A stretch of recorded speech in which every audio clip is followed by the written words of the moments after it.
बिस्मिल्लाहिर्रहमानिर्रहीम अस्सलामु अलैकुम। आई होप आप सब खैरियत से होंगे। आज के इस लेक्चर में हम बात करेंगे क्योटो प्रोटोकॉल जो साइन हुआ था 1997 में, उसके जो टारगेट्स थे और जो ग्रीन हाउस गैस एमिशन हैं उसकी रिडक्शन के लिए डिफरेंट अप्रोचेस क्या है, तो इस हवाले से डिटेल में बात करेंगे।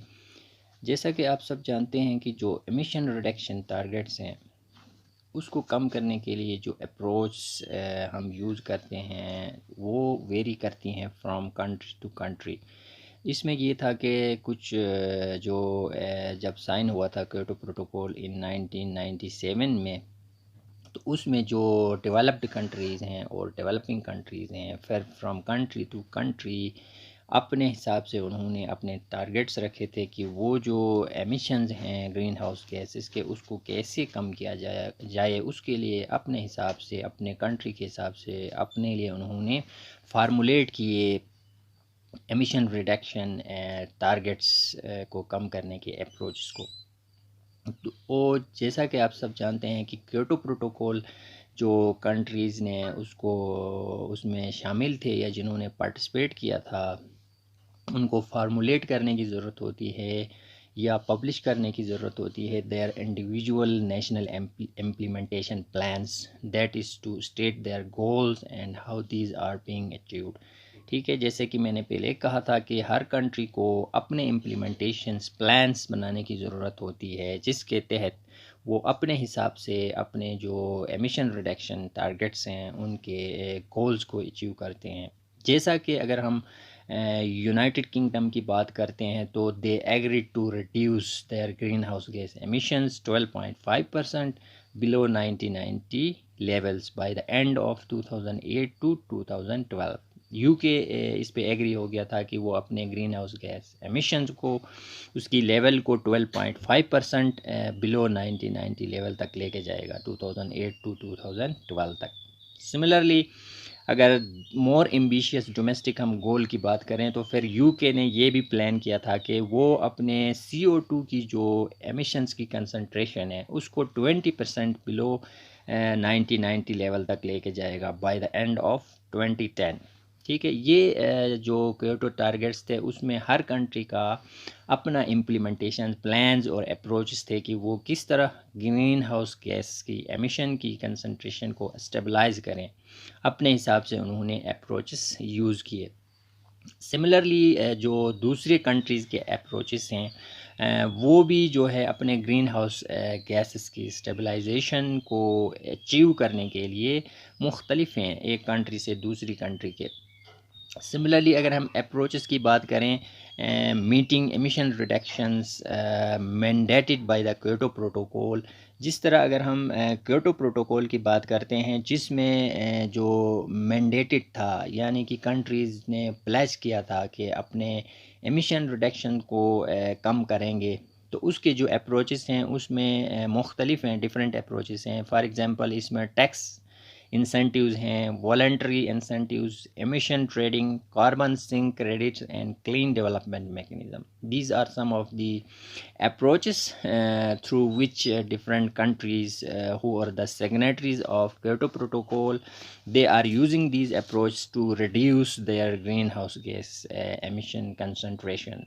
तो वन बाय वन हम बात करते हैं। First of all taxes, just like taxes जैसे कि कंट्रीज़ में अडॉप्ट किया जाता है कि कुछ चीज़ों पे टैक्स लगाया जाता है। ठीक है, इसी तरह ये भी एक अप्रोच है क्योटो प्रोटोकॉल के टारगेट्स को अचीव करने के लिए कि पॉजिटिव इंसेंटिव्स जो है गवर्नमेंट इंक्लूड करे उसमें टैक्स क्रेडिट के लिए फॉर द डेवलपमेंट और installation of alternative energy sources. For example अगर कोई कंट्री इस किस्म के सोर्सेज को इंस्टॉल करता है अल्टरनेटिव एनर्जी सोर्सेज का, या एनर्जी कंजर्वेशन मेजर्स कोई कंट्री लेता है, ठीक है, such as additional building insulation और कारपूलिंग, तो इस किस्म के एनर्जी एफिशिएंट यानी कि जिससे ग्रीन हाउस गैस एमिशंस की कंसंट्रेशन कम से कम हो, तो उसके लिए टैक्स वाला जो इंसेंटिव है वो इंट्रोड्यूस किया गया इस क्योटो प्रोटोकॉल में।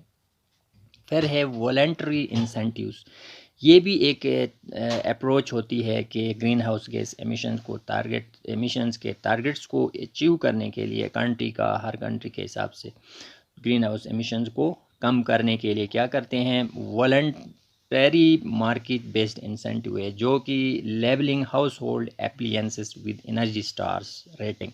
ठीक है, एनर्जी स्टार लगाएंगे ऐसे कंट्रीज़ के, ऐसे हाउस होल्ड पे एनर्जी स्टार्स लगाएंगे, या कंज्यूमर्स पे can choose energy efficient model, जो एनर्जी एफिशिएंट मॉडल करेंगे, जो कि कम से कम कंट्रीब्यूट करेंगे ग्रीन हाउस गैस एमिशंस के लिए, उन हाउस होल्ड्स पे एनर्जी स्टार्स वाला लेवल लगाएंगे। Similarly emission trading, this is another approach to achieve the target of greenhouse gas emission reduction।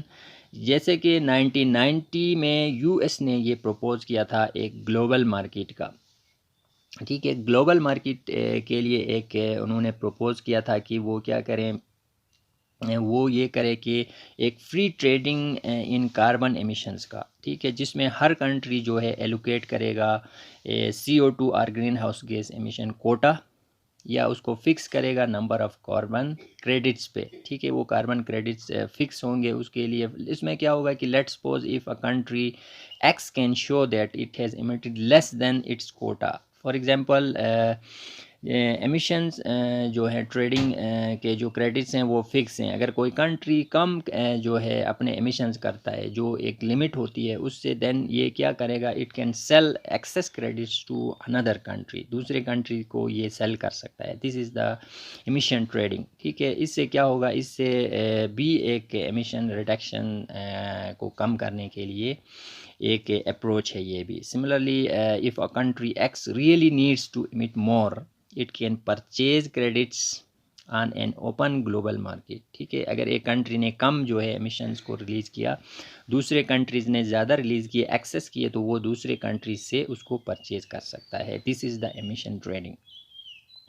Next one is carbon sink credits. This is another approach to achieve the target of greenhouse gas emission reduction, या जो Kyoto protocol के targets थे उसको achieve करने का दूसरा जो तरीका या अप्रोच हम कह सकते हैं।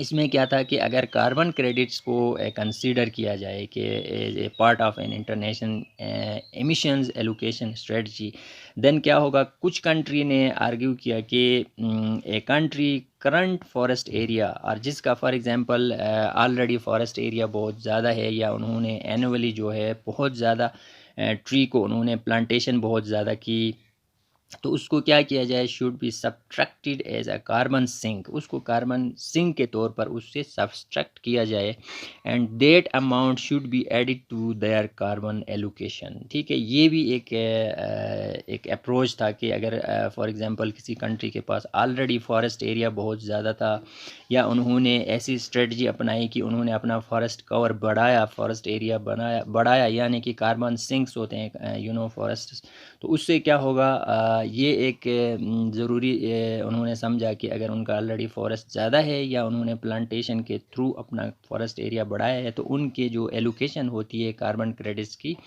तो उस फॉरेस्ट एरिया के हिसाब से उनको बढ़ाया जाए। ये एक अप्रोच था जिससे जो है कार्बन एमिशंस को कम किया जा सके। Next one is the clean development mechanism.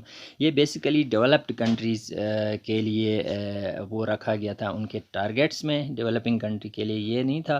तो डेवलप्ड कंट्री इसमें डिफरेंट प्रोजेक्ट्स जो कि एनवायरनमेंट फ्रेंडली जो प्रोजेक्ट्स होते हैं उस हवाले से था ये क्लीन डेवलपमेंट मैकेनिज़्म, जो कि क्योटो प्रोटोकॉल में उसको रखा गया था एमिशन रिडक्शन टारगेट को अचीव करने के लिए। स्पेशली जब इंडस्ट्रियलाइज्ड कंट्रीज जो हैं उनको वो क्रेडिट्स रिसीव कर सकते हैं bye joining with a developing country in an emission reducing project in the developing country. ठीक है, किसी प्रोजेक्ट के थ्रू अगर कोई ऐसा प्रोजेक्ट है जो कि एमिशंस को कम से कम कर सकता है, जो कि इन्वायरमेंट फ्रेंडली है, तो उसके थ्रू जो है इसमें डेवलप्ड कंट्री जो है डेवलपिंग कंट्री के साथ प्रोजेक्ट कर सकता है। लेकिन ये जो मैकेनिज़्म था लिटल बिट कंट्राडिक्टरी था कि उसमें ये क्लियर नहीं था कि किस किस्म के प्रोजेक्ट्स को इसमें शामिल किया जाए क्लीन डेवलपमेंट मैकेनिज़्म के, वेदर दीज में भी nuclear power plants hydro electric dams are only alternative energy projects like solar और विंड पावर। ये इसमें क्लियर नहीं था कि इन्वायरमेंट फ्रेंडली या जो कम से कम ग्रीन हाउस गैसेस की एमिशन करते हैं वो वाले थे या दूसरे वाले प्रोजेक्ट्स थे, इसमें थोड़ा क्लियर नहीं था। तो डियर व्यूवर्स, ये थे क्योटो प्रोटोकॉल के